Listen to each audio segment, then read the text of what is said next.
அவதாரங்கள் என்னென்ன அவதாரங்கள்ன்றது பார்த்துட்டோம். 10 அவதாரங்கள் நமக்கு தெரியும்.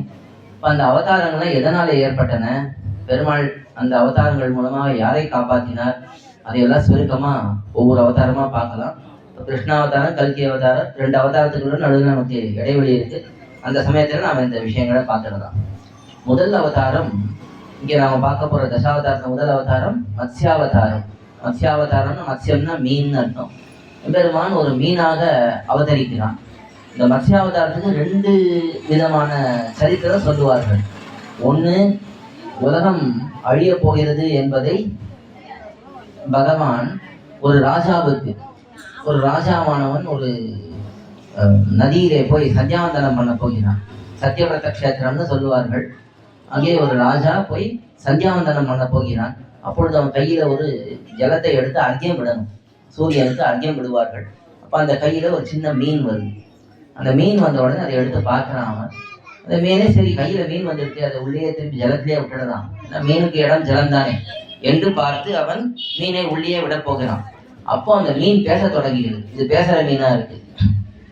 என்ன சொல்றதுன்னா, ராஜா ராஜா, நீ என்ன ஜலத்துல விட்டுடாதே, இந்த ஜலத்துல நான் வளர்றதுக்கு இடம் இல்லை, இந்த முடிவை உன்னுடைய வீட்டுல வச்சுக்கோ, உன்னுடைய மாளிகையில வச்சுக்கோ, அரண்மனையில வச்சுக்கோ அப்படின்னு சொல்றது அந்த மீன்.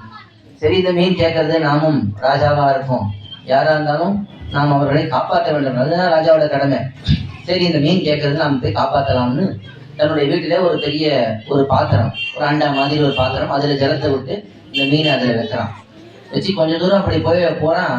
அந்த மீன் கூப்பிடுறது, எனக்கு இந்த இடம் பத்தவே இல்லை, ரொம்ப சின்னதா இருக்கு இடம் என்று சொல்றது. போய் பார்த்தா பாத்திரம் முழுக்க அந்த மீன் நிறைந்து விட்டது. உடனே என்ன பண்றான் அந்த ராஜா, சரி அந்த மீனை கொண்டு போய் ஒரு சின்ன குளம் இருக்கு, இந்த குளத்துல போட்டுடுறான். குளத்துல போட்டு இப்படி கொஞ்சம் நடந்து வரான். ராஜா ராஜா, எனக்கு இந்த இடம் பத்தல, இந்த குளம் ரொம்ப சின்னதா இருக்கு அப்படின்னு அந்த மீன் சொல்றது. உடனே அந்த மீன் போய் பார்த்தா அந்த குளத்து அளவுக்கு அந்த மீன் வளர்ந்துருக்கு. சரி, என்ன பண்றதுன்னு பார்த்தா அந்த மீனை கொண்டு போய் பக்கத்துல இருக்கிற ஒரு ஏரியில போடுறான். ஏரியில போட்டுட்டு இங்கேயே இருந்துக்கோ என்று சொல்லிக்கிறான். கொஞ்ச நேரம் போய் அவன் அப்படி நடந்து போறான். கூப்பிடுற மீன், ராஜா ராஜா, எனக்கு இந்த இடம் பத்தலன்னு பார்த்தா அந்த ஏரி அளவுக்கு பெருசாயிடுச்சு அந்த மீன். இது ஏதோ ஒரு விசேஷமான மீனா இருக்கும் போல இருக்கு, சாமானியமா இல்ல, பேசுறது அது மட்டும் இல்லாம இவ்வளவு வேகமா வளர்றது அப்படின்னு அந்த ராஜா பாக்குறான். பார்த்துட்டு அந்த மீன் இடத்துல நீ யார் என்று கேட்டு, அப்பொழுது அந்த மீன் சொல்லுகிறது, நான் தான் பகவான் ஸ்ரீமன் நாராயணன். இந்த உலகமானது இப்பொழுது அழிய போகிறது. அழியும் பொழுது எல்லா ஜலம் வந்து மொத்தமும் இந்த உலகத்தை முழுக்க சாப்பிடும். அப்படி இந்த ஜலம் முழுக்க எடுக்கும் பொழுது நான் என்ன பண்றேன், இன்னும் ஒரு 2 நாள் இதெல்லாம் நடக்க போறது. நான் அப்பொழுது ஒரு பெரிய உருவத்தை எடுத்துக்கொண்டு நான் ஒரு பெரிய ஒரு படகையும் எடுத்துக்கொண்டு வருகிறேன். அப்பொழுது நீங்கள் எல்லாம் தயாரா இருங்கள். நீ வந்து யாரெல்லாம் இங்க இருக்கக்கூடிய நல்லவர்கள், ரிஷிகள், அது போல மாடு கன்றுகள், எல்லா உயிரினங்கள், அதையெல்லாம் சேகரித்து வைத்துக்கொள், நான் உங்களை எல்லாம் காப்பாற்றுகிறேன் அப்படின்னு பெருமாள் சொல்லுகிறான். அப்பொழுது பெருமாள் ஒரு பெரிய மீனாக, அந்த சமயத்திலே அந்த பெரிய ஒரு வெள்ளம், பிரளய ஜலம் வருது. அந்த சமயத்துல பெருமாள் ஒரு மீனாக வந்து இந்த எல்லா உயிரினங்களையும் காப்பாற்றி பிரளயம் முடிந்த பிறகு மீண்டும் அதே இடத்துல கொண்டு வந்து அந்த உயிரினங்களை எல்லாம் அந்த ராஜா தலைமையிலே விட்டுடுறது. இதுதான் அந்த மத்ஸ்யாவதாரத்துடைய சரித்திரம். அப்பொழுது பகவான் ஒரு மீனாக வந்து உலகத்தை காப்பாற்றினான் என்று பார்க்கிறோம். இதை இன்னொரு சரித்திரமும் சொல்லுவார்கள். பிரம்மாவுடைய வேதத்தை சில ராட்சசர்கள் திருடி விடுகிறார்கள். அப்பொழுது பகவான் திருடி கொண்டு போய் அந்த சமுத்திரத்துக்கு அடியில வச்சுடுறா. அப்ப பகவான் மத்ஸ்யாவதாரம் பண்ணி மீனாக போய் அந்த எல்லா வேதங்களையும் காப்பாற்றி கொண்டு வந்து பிரம்மாவுக்கு கொடுத்தார் அப்படின்னு சொல்லுவார்கள். இது மத்ஸ்யாவதார சரித்திரம். அடுத்தது கூர்மாவதாரம். இந்த கூர்மாவதாரம் நமக்கு நல்லா தெரியும். இந்திரன் என்ன பண்றான், ஒரு தடவை யானையில வந்துட்டு இருக்கான், தன்னுடைய யானை மேல வந்துட்டு இருக்கான். அப்படி யானையில வந்துட்டு இருக்கும் பொழுது இந்திரன் ஸ்வர்க்கத்துக்கே அதிபதி, பெரிய சக்கரவர்த்தியை போல ரொம்ப அழகா வந்துட்டு இருக்கான் தன்னுடைய யானை மேல. ஐராவதம்னு அவனுடைய யானைக்கு, வெள்ளை யானை, ஐராவதம்னு பேரு. அந்த யானை மேலே அவன் வந்து கொண்டிருக்கிறான். அப்போ துர்வாசர் முனிவர், அவர் கொஞ்சம் கோபக்கார முனிவர், அவர் வந்துட்டு இருக்கார், எதிர வரார். அவர் கையில ஒரு மாலையை வச்சுட்டு இருக்கார். அது யாருடைய மாலைன்னா தாயாருடைய மாலை, ஸ்ரீ மகாலட்சுமி தாயாருடைய மாலை. அதை கொண்டு வந்துட்டு இருக்கார். அவருக்கு தாயாருடைய மாலை பிரசாதம் கிடைச்சிருக்கு. இப்போ நாம கூட ஏதோ கோயிலுக்கு போறோம், நமக்கு ஒரு மாலை, இப்போ வந்த உடனே ஒரு மாலை போட்டா இல்லையா, அதே போல துர்வாசருக்கு ஒரு மாலை கிடைச்சிருக்கு. அந்த மாலையை எடுத்துக்கொண்டு வருகிறார். இந்திரனை பார்த்த உடனே அவர் நினைக்கிறார், சரி இந்திரன் தேவர்களுக்கெல்லாம் தலைவன், அவனுக்கு இந்த மாலையை கொடுக்கலாம், பரிசா கொடுக்கலாம். என்று பிரசாதத்தை, இந்த மாலை பிரசாதத்தை இந்திரன் கொடுக்கிறார். இந்திரன் கொஞ்சம் அகங்காரத்தோட கர்வத்தோட இருக்கான். அப்போ நான் தான் பெரிய ராஜா, சொர்க்கலோகத்துக்கே அதிபதி அப்படின்னு நினைத்து கொண்டு அவன் என்ன பண்றான், அந்த மாலையை வாங்கி தன்னுடைய யானை மேல போட்டுடுறான், ஐராவதத்தின் மேல போட்டுடுறான். அந்த யானைக்கு என்ன தெரியும், அது அந்த மாலையை எடுத்து இப்படி சுழற்றி கீழே போட்டு மிதிச்சிடுறது. உடனே துர்வாசருக்கு ரொம்ப கோபம் வந்துடுது. தாயாருடைய மாலையை இவனிங்க இவ்வளவு நீ அவமானப்படுத்தி விட்டாயே, உனக்கு ஸ்ரீயே இல்லாமல் போயிடும், நீ அஸ்ரீயாக ஆகிவிடுவாய். அஸ்ரீனா ஸ்ரீ இல்லாம போயிடும், ஸ்ரீனா செல்வம், உனக்கு செல்வம் இல்லாமல் போயிடும் அப்படின்னு சொல்றாரு, ஒரு சாபம் கொடுத்துடுறார். உடனே இந்திரனுடைய செல்வம் எல்லாம் போயிடுச்சு, அவன் இருக்கிற இடமெல்லாம் நசிச்சு போயிடுது, அவனுக்கே ஒரு ஏழ்மை நிலை வந்துடுறது. என்ன பண்றது தெரியல, ராட்சசர்களுடைய பலம், அசுரர்களுடைய பலம் அதிகமாயிடுறது. அவர்கள் அவனை ரொம்ப சுலபத்திலே விரட்டி விடுகிறார்கள். அப்பொழுது அந்த இந்திரன் என்ன பண்றான்னா, பெருமாள்கிட்ட வந்து பிரார்த்திக்கிறான். முதல்ல பிரம்மாட்ட போறான், ருத்ரன்ட்ட போறான். அவர்கள் தான் இதுதான் நீ தாயாரிடத்தை அபிசாரப்பட்டு விட்டாய், அதனால உன்னை எங்களால ஒன்றும் பண்ண முடியாது, காப்பாற்ற முடியாதுன்னு சொல்லிடுறான். உடனே நேரே பெருமாளிடத்தை போய் பிரார்த்திக்கிறார்கள். பிரார்த்தித்த உடனே பெருமாள் சொல்றார், சரி எல்லாம் பார்க்கடல்ல எல்லா செல்வமும் இருக்கு, பிராட்டியும் அங்கேதான் போய் இருக்கிறாள், இப்பொழுது பார்க்கடலுக்குள்ளேதான் இருக்கிறாள், அதனாலே நாம் பார்க்கடலை கடைந்து தாயாரையும் எடுக்கலாம், எல்லா செல்வங்களையும் உங்களுக்கு இழந்து போன செல்வங்களை எல்லாம் அதிலிருந்து மீட்கலாம் அப்படின்னு பெருமாள் சொல்றார். சரி அது நாங்க எப்படி பண்ண முடியும், எங்களுக்கு ஒன்றும் தெரியாது, இதெல்லாம் பண்ண தெரியாது என்று சொல்ல, சரி மந்தர மலையை கொண்டு வரலாம், அதை மத்தாக நட்டு வைக்கலாம், வாசுகிங்கிற பாம்பை கொண்டு வரலாம், பெரிய பாம்பு, அதை கயிறாக வைத்துக் கொள்ளலாம், இந்த பாம்பை வைத்து இந்த மத்தை வைத்து இதை கடையலாம், பார்க்கடலை கடைந்தா அதில் இருக்கக்கூடிய பிராட்டி தாயாரும் சரி மற்ற செல்வங்களும் வெளியில வந்துடும், அதையெல்லாம் நீ எடுத்துக்கொள்ளலாம் என்று பெருமாள் சொல்றார். சரி இது பண்ணலாம் என்று பார்த்தா, யார் இப்ப மந்தரமலையை கொண்டு வருது, யாரு வாசுகியை கொண்டு வருது? உடனே கருடாழ்வாரை பெருமாள் அனுப்பி மந்தரமலையை வாசுகி அதெல்லாம் கொண்டு வர சொல்றார். கருடாழ்வார் கொண்டு வர, மலையை கொண்டு வந்து ஜலத்துல வச்சா எப்படியா நிற்குமா, அது நிற்க மாட்டேங்கிறது. அதனால பெருமாள் என்ன பண்றாப்பதான் கூர்மாவதாரம் பண்ணி ஜலத்துக்குள்ளே போய் கூர்மமாக ஆமையாக இருந்து கொண்டு மலையை தன்னுடைய முதுகின் மேலே வைத்துக் கொண்டு அந்த மலையை தாங்குகிறார். இப்ப கயிறை கட்டியாச்சு, இந்த கட்டுறதுக்கு சக்தி வேணுமே, பெருமாள் தானே ஒரு அவதாரம் பண்றார், அதுக்கு ஒரு அவதாரம். கூர்மாவதாரத்தை நமக்கு தெரிஞ்சது ஒரு அவதாரம் தான், ஆமை மட்டும்தான் நினைக்கிறோம். ஆனா அந்த கூர்மாவதார சமயத்துல பெருமாள் 7 அவதாரம் எடுக்கிறார். ஒண்ணு மலைக்கு கீழே இருக்கார் கூர்மமாக, மலைக்கு மேலே ஆடாம இருக்கணும், அதுக்காக ஒரு உருவத்தை எடுத்துக்கிறார். தேவர்கள் பக்கம் இருக்கார், அசுரர்கள் பக்கம் இருக்கார். இதுக்கு மேலே இன்னும் பெருமாள் 3 விதமான மோகினி அவதாரம் பண்றார். இப்படியெல்லாம் 7 அவதாரங்கள் பண்றார் அந்த கூர்மாவதார சமயத்தில். அப்படி 7 அவதாரம் பண்ணி அசுரர்களும் தேவர்களும் கடைய தொடங்குகிறார்கள். கடையும் பொழுது இந்த பாம்பினுடைய வாயிலிருந்து விஷம் நிறைய வருது, அதெல்லாம் இவர்களால் தாங்க முடியவில்லை. அப்புறம் பெருமாள் பார்க்கிறார், சரி நானே உங்க பக்கம் 2 பக்கமும் நானே இருந்துக்கிறேன், நானே இந்த வாசுகியை பிடித்து கடைகிறேன் என்று 2 பக்கமும் பெருமாள் இருந்து தேவர்கள் பக்கமும் அசுரர்கள் பக்கமும் இருந்து கொண்டு அவர்களுக்காக அந்த கடலை கடைகிறார். கடலை கடைய கடைய ஒவ்வொரு பொருளா வருது. அதுல இருந்து முதல்ல ஆலகால விஷம் வருது. அதை யார் சாப்பிடுறா? சிவன். ருத்ரன் வந்து பெருமாள் அழைக்கிறார், ருத்ரா நீங்க வா, நீ இந்த விஷத்தை வா, நீ எடுத்து சாப்பிட்டுக்கோ என்று சொல்லுகிறார். அவர் பொண்ணா பண்ணித்தானே ஆகணும். உடனே ருத்ரன் அந்த விஷத்தை வாங்கி தன்னுடைய வாயிலை போட்டுக்கொண்டு அதை சாப்பிடுகிறான். அப்போ பார்வதி வந்து கழுத்தை பிடிச்சிட்டு, அதனால கழுத்திலே அந்த விஷம் தங்கிடுறதுன்னு பாக்குறோம். அந்த விஷமானது கழுத்தில் தங்கிடுறதுன்னு பார்க்குறோம். அதனால தான் நீலகண்டன் அவனுக்கு, ருத்ரனுக்கு ஒரு பெயர், கழுத்திலே அந்த விஷம் இருப்பதனால நீலகண்டன் பேர். அதை போல் ஒவ்வொரு பதார்த்தங்களாக வருது. வர வர அதெல்லாம் தேவர்கள் எல்லாம் வாங்கி கொள்கிறார்கள். அதுக்கு மேலே அதில் அமிர்தம் வரணும் முக்கியமாக. அந்த அமிர்தம் வந்தால் தான் இவர்களுக்கு சக்தி. ஏன்னா தேவர்களுக்கு நீண்ட நாள் வாழ வேணுங்கிற ஆசை. அப்படி அந்த நீண்ட நாள் வாழ்வதற்கு இந்த அமிர்தம் தான் உதவி பண்ணும். அந்த அமிர்தம் வந்தால் தான் இவர்களுக்கு நீண்ட நாள் சண்டை பண்ணுவதற்கு சக்தி வரும். அந்த அமிர்தம் வருவதற்கு காத்து கொண்டிருக்கிறார்கள். அந்த அமிர்தமும் வருது, அதை பிரித்து கொடுக்க வேண்டும். அது பெருமாள் அந்த அமிர்தத்தை வாங்கி வச்சுக்கிறார். கூடவே பிராட்டி வருகிறாள், தாயார் வருகிறாள் உள்ளே இருந்து. அந்த பிராட்டியை பெருமாள் தான் ஏற்றுக்கொள்கிறார். பிராட்டி எல்லா தேவர்களையும் பார்க்குற, எல்லா தேவர்களுக்கெல்லாம் பிராட்டியை பார்த்த உடனே ஒரு சமயம் மனசு கலங்கிடுறது. ரொம்ப அழகாக இருக்காளே, நாம இவ்வளோ கல்யாணம் பண்ணிக்கலாமான்னு ஆசை வருது. அப்போது அந்த இடத்துல பெருமாளை பார்க்கிறாள் பிராட்டி. நேரே தன்னுடைய பர்த்தாவான அந்த பெருமாளிடத்தில், கணவனான பெருமாளிடத்தில் போய் அவனுடைய மார்பிலே, திருமார்பிலே ஏறி அமர்ந்து விடுகிறாள். எல்லாருக்கும் அப்போதான் உண்மை புரியுது. அதாவது தேவர்களுக்கெல்லாம் என்ன ஆகுதுன்னா மதி மயக்கம் ஏற்படுறது. என்னதான் பெருமாள் தான் அவர்களுக்கு எல்லா உதவியும் பண்ணி எல்லா நன்மையும் பண்ணினாலும் அவ்வப்பொழுது அவர்களுக்கு கலக்கம் ஏற்படுறது. ஏதோ தப்பு பண்ணிடுறா. ஆனால் பெருமாள் மன்னிச்சு விட்டுடுறார். என்ன தேவர்களாக இருப்பதுனாலே அவர்கள் தெய்வீக பிறவிகள் தான். இருந்தாலும் இந்த உலகத்தில் இருக்கிறதுனால அவர்களுக்கு கொஞ்சம் கலக்கம் ஏற்படுறது. அந்த கலக்கத்தை பெருமாள் போக்கி அவர்களை மன்னிக்கிறார். அப்படி அவர்கள் அந்த அந்த சமயத்திலே பிராட்டி ஆசைப்பட, அப்பொழுதும் பிராட்டி நேரே பெருமாளிடத்தில் போய் தான் பெருமாளுக்குத்தான் பத்னி என்பதை காட்டி விடுகிறாள். அப்படி அந்த கூர்மாவதாரத்திலே பெருமாள் எல்லா தேவர்களுக்கும் நன்மையை பண்ணுகிறார். அது மட்டும் இல்லாமல் அந்த அமிர்தத்தை பிரித்து கொடுக்கணுமே, அப்போ அந்த அசுரர்களும் வருகிறார்கள், எங்களுக்கும் பங்கு உண்டுன்ட்டு. ஆனால் பெருமாள் சாமர்த்தியமாக மோகினி அவதாரம் எடுத்து தேவர்களுக்கு மட்டும் கொடுத்து அந்த அமிர்தத்தை அசுரர்கள் கொடுக்காம விட்டுறேன்னா அவர்களுக்கும் அதே சக்தி வந்துடுதுன்னா அப்போது இது பிரயோஜனமே இல்லாமல் போயிடுமே. அவர்களும் இதே போல் சண்டை போட்டுகிட்டே இருப்பான், யுத்தம் நடந்துகிட்டே இருக்கும். தேவர்கள் ஜெயிக்கணுங்கிறதுக்காக தானே பண்ணுறார். அப்படி தேவர்களுக்கு மட்டும் அந்த அமிர்தத்தை கொடுத்து விடுகிறார்.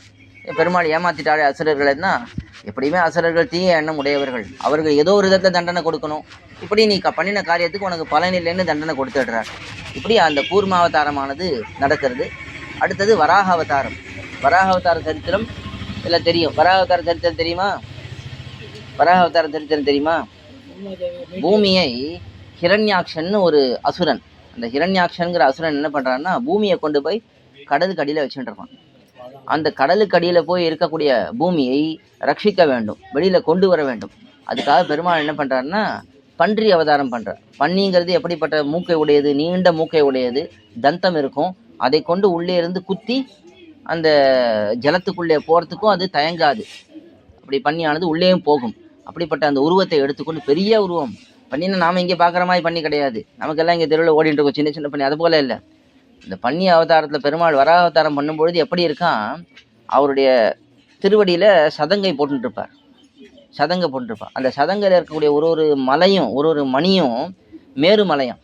மேருமலைங்கிறது பெரிய, இப்போ இமயமலையெல்லாம் இருக்குது, அது போல் 100 மடங்கு பெருசு மேருமலை. அவ்வளோ பெரிய மலை அந்த சதங்கையில் இருக்க ஒரு மணி.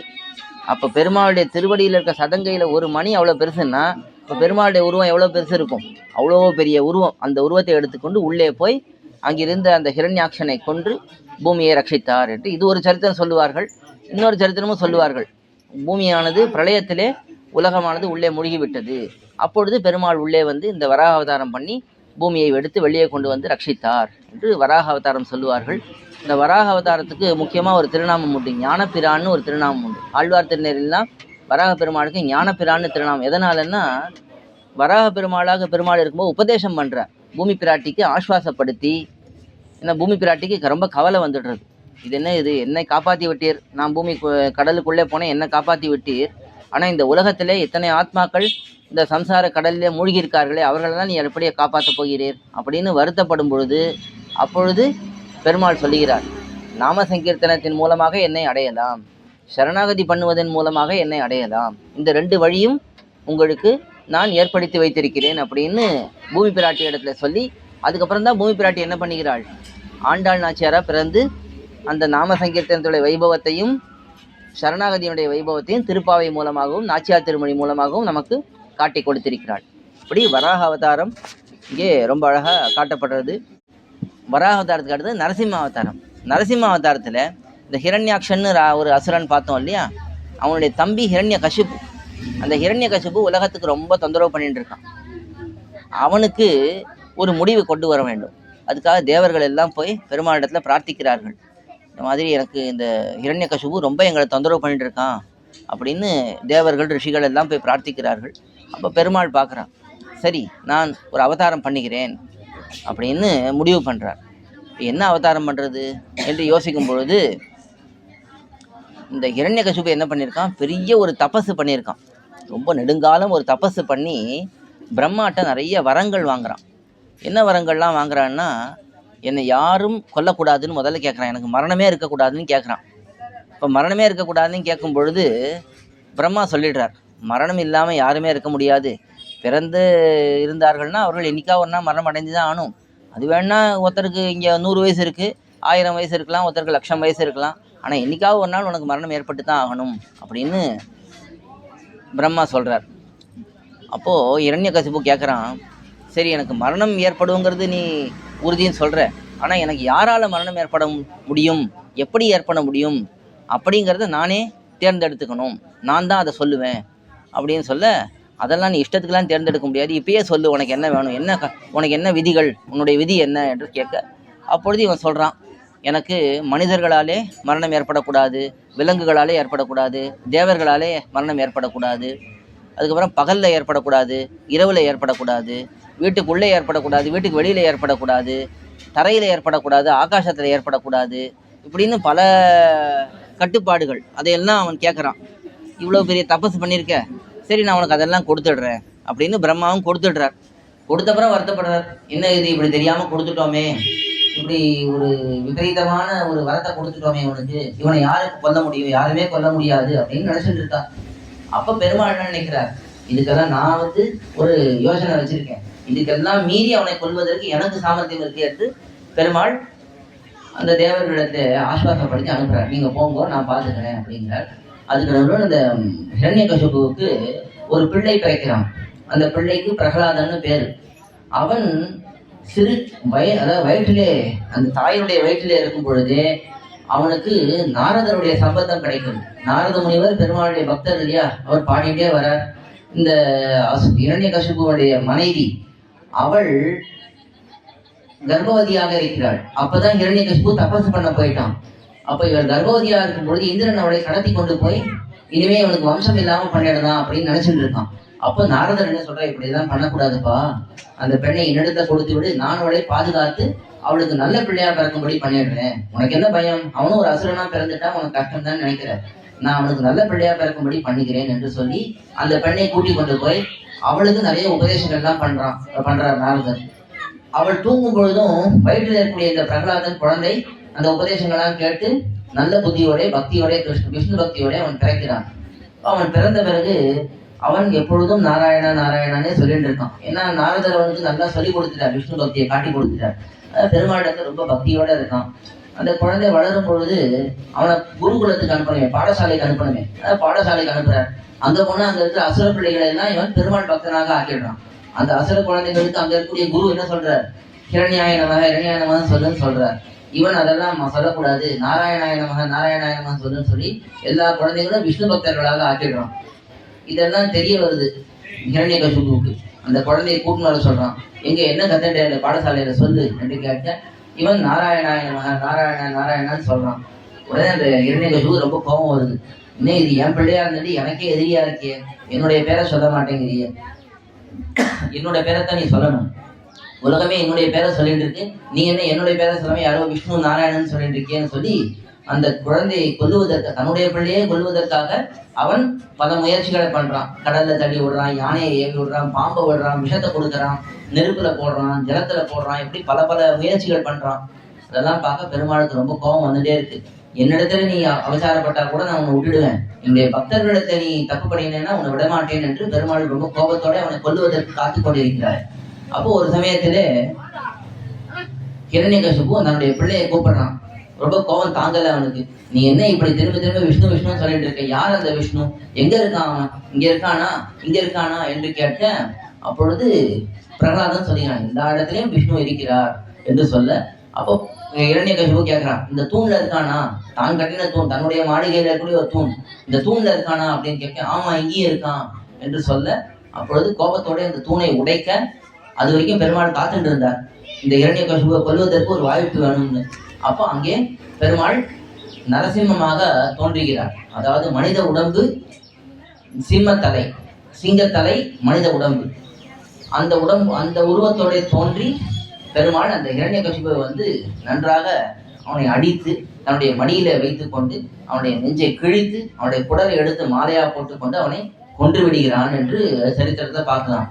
இப்ப அந்த ஹிரண்யகசிபு என்ன வரம்லாம் கேட்டுட்டு இருந்தான், மனிதன் கொல்லக்கூடாது, மிருகம் கொல்லக்கூடாதுன்னா. இப்ப இங்க நரசிம்மமா ரெண்டு சேர்ந்த உருவமா வந்துடுது. அவன் ஆகாசத்திலையும் சாகக்கூடாது, தலையிலையும் சாகக்கூடாதுன்னா, மடியில வச்சு கொண்டுட்டான். ஆயுதங்களால கொல்லக்கூடாதுன்னா, நகத்தை வச்சே கொண்டுட்டான். காலையிலையும் கொல்லக்கூடாது, ராத்திரியிலையும் கொல்லக்கூடாதுன்னா, மாலை வேலை சந்தியா வேலையிலே கொண்டுட்டான்.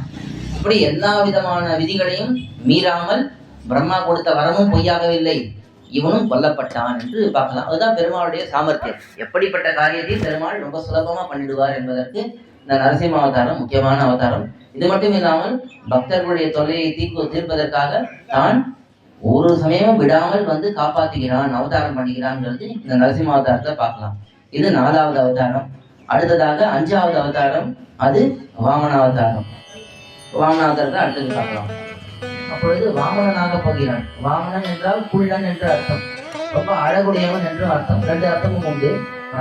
போயிட்டு எனக்கு 3 அடி மண் வேணும், இவ்வளவுதான் கேட்கிறான். ஒன்றும் அவனை கொண்டாடவில்லை. உங்களை போல ஒரு பிரபு உண்டா, உங்களை போல ஒரு வள்ளல் உண்டா, நீங்க தான் எல்லாம் நல்லா பண்ணுவீங்க அப்படிலாம் பண்ணணும். ஆனா பெருமாள் அதையெல்லாம் எதுவும் பண்ணவில்லை. எதனால? அவன் கொடுத்து கொடுத்து பழகினவன், அவனுக்கு கேட்டெல்லாம் பழக்கம் இல்லை.